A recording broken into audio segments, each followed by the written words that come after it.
The Cirrus Vision Jet is the most successful personal jet in general aviation history.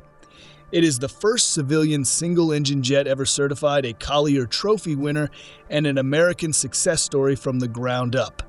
Except that it is not, because the Vision Jet only exists because a Chinese state-owned corporation, the same one that builds China's military fighter jets, bought the company when no American investor would touch it.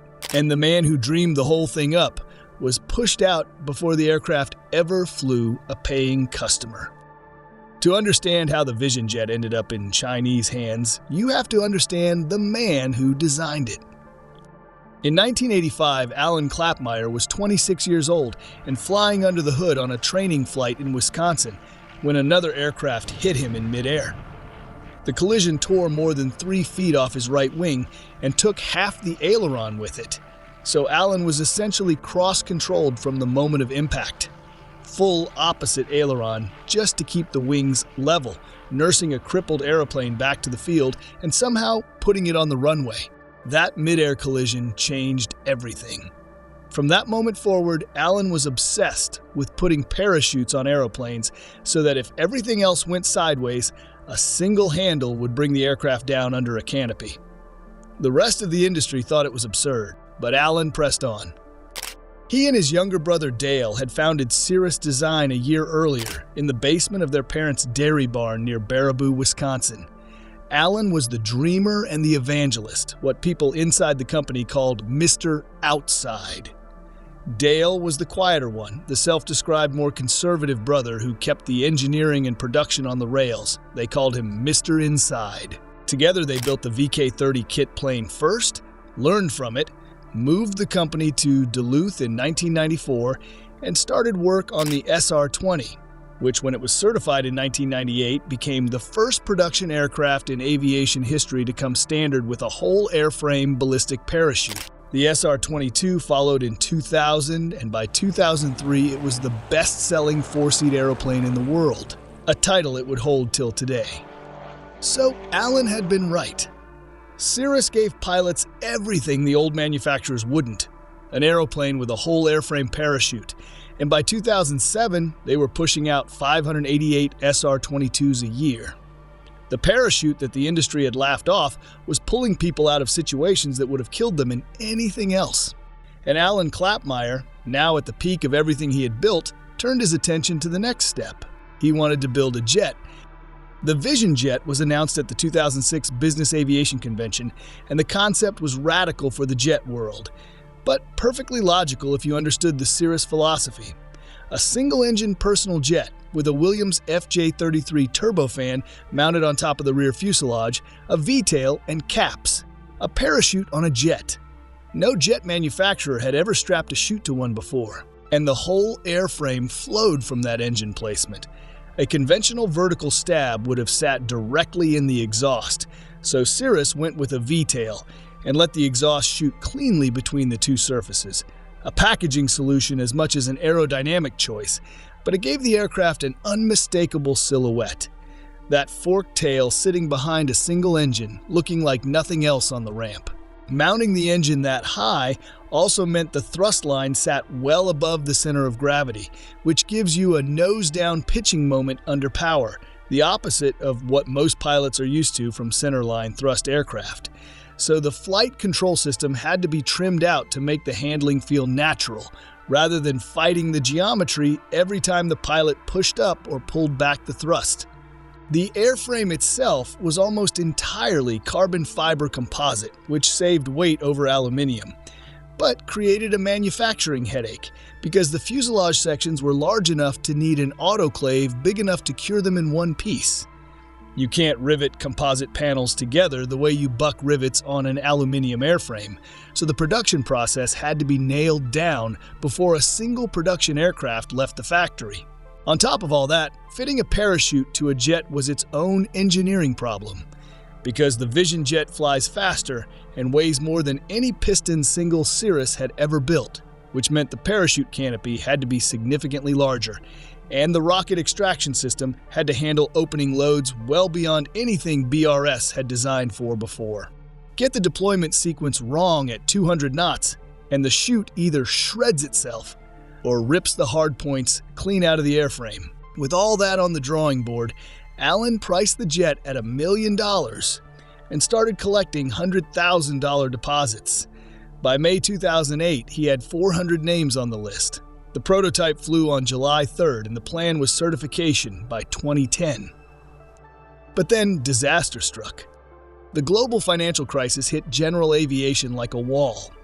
Cirrus SR-22 deliveries collapsed from 588 in 2007 to roughly 240 within 2 years. The company laid off more than 200 workers in autumn 2008, furloughed another 500 in November, and cut production from 14 aircraft a week to 12. The former Northwest Airlines hangar at Duluth International that Cirrus had leased for Vision Jet development closed as the money dried up. The jet program effectively stalled. The prototype kept flying, slowly accumulating hours, but the certification timeline was entirely dependent on capital that no longer existed, and AOPA later described the program as sitting in developmental limbo. That's when the ownership question became critical. Cirrus's majority shareholder was Arcapita, a Bahrain-based venture capital firm that had bought 58% of the company for $100 million in 2001. Arcapita had provided the growth capital for the SR-22 boom years, but by December 2007, before the recession even hit, they were already looking to sell because they were a medium-term investor, and the medium term was up. When the economy collapsed, the valuation collapsed with it, and there was no realistic exit. Even as Cirrus was hemorrhaging, moving to a 3-day work week, killing the SRS light sport program, cutting production down to 8 aircraft a week, and then watching it collapse further to 3, less than a fifth of what the factory was designed for, Allen was still pushing to develop new products. The jet, the SRS, anything that pointed forward. He even told the press that the jet would not be delayed, even as everything else was being delayed or canceled. That was who he was. Dale later told the press that the difference between them was that Allen was a dreamer and extremely aggressive in what he wanted. But Arcapita didn't need a dreamer in a 62% sales collapse. They needed someone who would stop the bleeding. So in December 2008, right in the middle of the worst round of layoffs, they removed Allen as CEO. Brent Wooters was installed to lead the company's chief operating officer and chief financial officer. Allen stayed on as chairman, but he no longer ran the company he had co-founded. The visionary who had pushed CAPS into existence, who had made Cirrus the best-selling aircraft manufacturer in its class, who had conceived the Vision Jet, was sidelined by the money. And then Allen did the most Alan Clapmeyer thing imaginable. He stood up at Cirrus's annual customer gathering in front of the owners who had put deposits down on the jet and announced he was going to buy the program himself and bring it to the market under a new company called Aegis Jet. He estimated it would take $120 million in 2 tranches to certify and produce it. Dale publicly backed the effort, telling the press that Allen was the only person Cirrus would consider letting take over the program. But by the end of July, the attempt had failed, because Arcapita and Allen could not agree on what the jet program was worth. In August 2009, Cirrus announced that Allen's contract as chairman would not be renewed. He had known for months it was coming. Brent Wooters, the man who replaced him, had already dismissed Allen's buyback attempt publicly, calling it a sideshow and a long shot. With Allen gone and the recession still grinding, Cirrus was stuck. The company had nearly 400 Vision Jet orders on the books, and the SR line was still selling, but the jet needed a mountain of capital to get from prototype to certification to production, conforming test aircraft, structural testing, flight testing, production tooling, supplier contracts, FAA paperwork, and that kind of money simply was not available. The whole program was just sitting on the ramp, going nowhere. So an aviation consultant named Brian Foley tried to do something about it. He understood the opportunity and set about organizing a group of American investors to buy Cirrus. The response from the aviation community was enthusiastic because people genuinely wanted the company to remain American-owned. But the money never came together.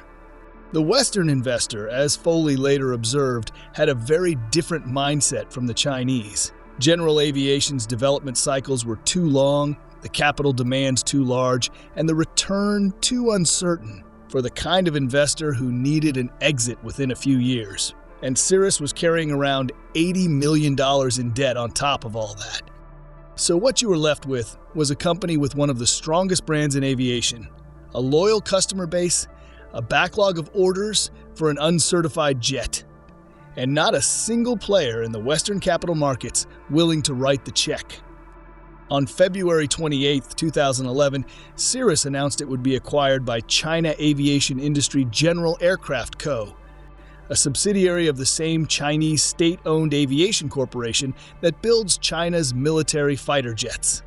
The price was $210 million, and in America it landed with a thud. The deal had to clear the Committee on Foreign Investment in the United States, and there were real concerns about technology transfer. It cleared anyway. And then Kaiga did something nobody expected. It didn't move the operation to China, and it didn't put its own people in charge. Within months, Brent Wooters was out, and Dale Clapmeyer, Mr. Inside, the brother who stayed, was named CEO. Kaiga erased most of Cirrus's debt, and by April 2012, the Vision Jet was fully funded through certification and initial production. On October 28, 2016, after a decade of development, a financial crisis, 2 changes of ownership, and years of limbo, the Cirrus SF-50 Vision Jet received its type certificate from the FAA, first civilian single-engine jet ever certified. First customer delivery came that December, against a backlog of 600 orders from a finishing center in Duluth, where Cirrus now employed more than 750 people. And in 2018, the Vision Jet won the Collier Trophy, and the man who walked up to accept it wasn't Alan. It was Dale. So, that's it for today's video. Don't forget to like, subscribe, and ring that notification bell. It goes a long way for us.